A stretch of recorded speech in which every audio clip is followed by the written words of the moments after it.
تو بروز حشر میں اسے اپنی نورانی کملی میں چھپا دوں گا. سبحان اللہ. سرکار فرماتے ہیں صدقے دل سے ایک مرتبہ درود شریف جو پڑھ لے گا بروز حشر نورانی چادر میں نورانی کملی کے اندر اسے سرکار جگہ عطا فرمائے. سبحان اللہ. سبحان اللہ. اب میرے عزیزو اعتراض کرنے والوں نے آپ تو جانتے ہیں کتنے بھی دلائل آپ پیش کر دیں معتزلین کے جو ہے اعتراض ختم نہیں ہوتے. میلاد پر عرس مبارکہ پر اعتراض جو بھی معمولات اہل سنت ہے سب پہ کسی نہ کسی طریقے سے اعتراض کرتے ہیں. لیکن میرے عزیزو ایک ایسا شخص تھا جس کو اس حدیث مبارکہ کے مطابق جب بتایا گیا وہ اپنی سوچ و فکر سے سوچنے لگا کہ سرکار پر درود پڑھنے والے صرف ہندوستان کے مسلمان تو نہیں، سرکار پر درود پڑھنے والے پڑوسی ملک کے مسلمان تو نہیں، بنگلہ دیش کے مسلمان تو نہیں، امریکہ یورپ بلکہ جہاں جہاں بھی ایمان والے بستے ہیں، جہاں جہاں بھی کلمہ پڑھنے والے رہتے ہیں، مسلمان جہاں ہے وہاں سے اپنے نبی پر درود و سلام پڑھتے ہیں. اب ان کو یہ حدیث سمجھ میں نہ آئی اور کہنے لگا کہ پوری دنیا میں سرکار کے عشاق ہیں، دیوانے ہیں، مستانے ہیں، چاہنے والے ہیں، تو سب درود پڑھتے ہیں. اور میرے عزیزوں یہ میلاد کے مہینے میں کثرت کے ساتھ ہم اور آپ سب درود پڑھتے ہیں. تو وہ سوچنے لگا کہ سرکار کی کملی مبارکہ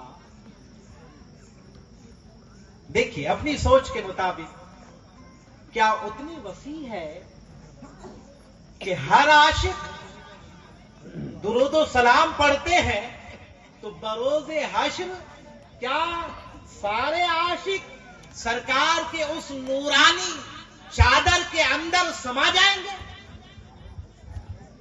اس نے کہا کہ حضرت یہ حدیث سمجھ میں نہیں آتی. میرے عزیزوں اس شخص سے کہا گیا کہ اے عزیز اگر تم سرکار مصطفیٰ کریم کے اس حدیث مبارکہ کو صحیح معنی میں سمجھنا چاہتے ہو تو چلو یہاں تم کو سمجھ میں نہیں آئے گی. تم تخلیات کے دنیا میں جو ہے تفکرات کے دنیا میں سفر کر کے اس حدیث کو اگر سمجھنا چاہو گے تو سمجھ میں نہیں آئے گی. آؤ اگر اس حدیث کو تمہیں سمجھنا ہے تو کسی مرد قلندر کے بارگاہ میں جانا پڑے گا.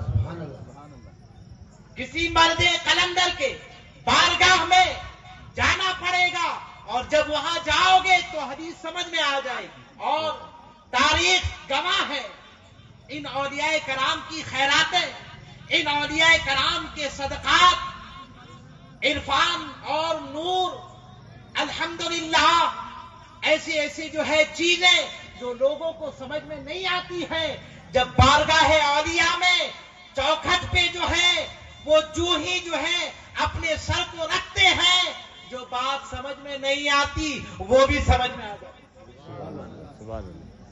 تو اس شخص سے کہا گیا کہ اگر تم کو اس حدیث مبارکہ کو سمجھنا ہے تو ہند کے راجا علی سے بے کساں مالک ہندوستاں سرکار خواجہ غریب نواز کے در اطہر پہ جاؤ گے تو بات سمجھ میں آ جائے. وہ شخص کہا ٹھیک ہے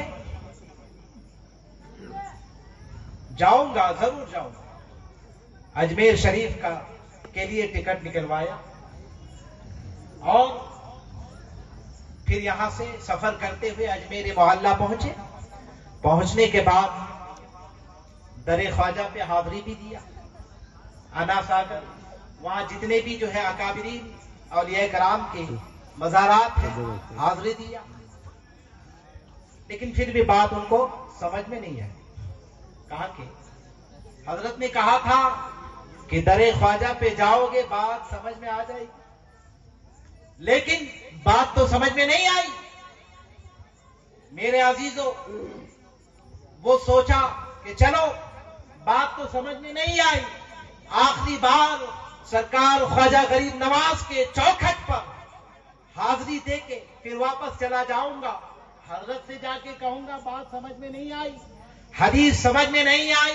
میرے عزیزوں، جب وہ آخری بار واپسی کے لیے آنے لگا، در خواجہ غریب نواز پہ پہنچتے ہیں، جو ہی چوکھٹ کو بوسہ دیتے ہیں، سوال تو ذہن و دماغ میں چھایا ہوا تھا، تو میرے عزیزوں خواجہ غریب نواز کا کرم ہوتا ہے، مرد قلندر کا کرم ہوتا ہے، اور ان کے ذہن میں یہ بات آتی ہے، اے نادان، در خواجہ پہ آ کے بھی حدیث رسول سمجھ میں نہ آئی۔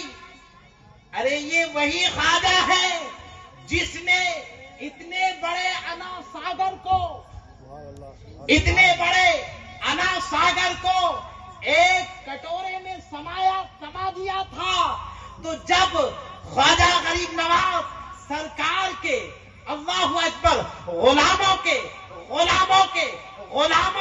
غلام کا یہ عالم ہے کہ پورا انا ساگر ایک کٹورے میں سما سکتا ہے، تو میرے عزیزوں یہ تو سرکار کے غلاموں کی بات ہے، جب بات سرکار کے کملی کی آئے گی تو پوری دنیا کے مومنین کیوں نہیں اس کملی مبارکہ میں آئے؟ سبحان اللہ، سبحان اللہ۔ تو میرے عزیزوں، میلاد مصطفیٰ کی محفل سجانے والوں، میلاد کی محفل میں آئے، یہاں سے جائیں تو گھروں میں معمول بنائیں کہ درود شریف، بچے ہو بوڑھے جوان سب لوگ درود شریف پڑھنے کی کثرت کریں بلا تفصیل۔ اب میں بلا تاخیر جس موضوع مخصوصہ کی تلاوت کا شرف میں نے حاصل کیا ہے، اللہ رب العزت قرآن عظیم میں ارشاد فرماتا ہے، هو الذی ارسل رسولہ بالہدی ودین الحق۔ وہی ہے جس نے اپنے رسول کو بھیجا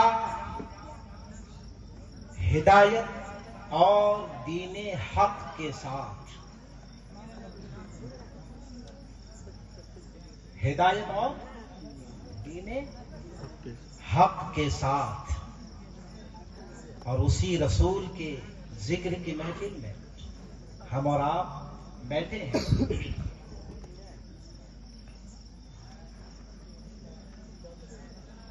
اب دیکھیں آپ، ابھی ہماری گفتگو ہو رہی تھی، ہم آئے تھے تو بات نکلی، وہ بات آپ کے سماعتوں کے حوالے کر دیتا ہوں۔ اللہ تبارک و تعالی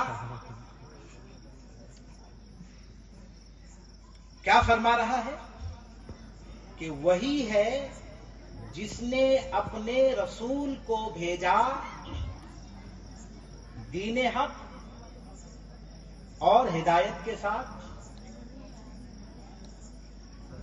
بھیجنے والا کون؟ خدا، ٹھیک ہے، اور آنے والے مصطفیٰ۔ لیکن میرے عزیزوں، اس آیہ کریمہ میں اللہ تبارک و تعالی نے یہ نہیں کہا کہ اللہ تبارک و تعالی نے اپنے محبوب کو رسول بنا کر بھیجا.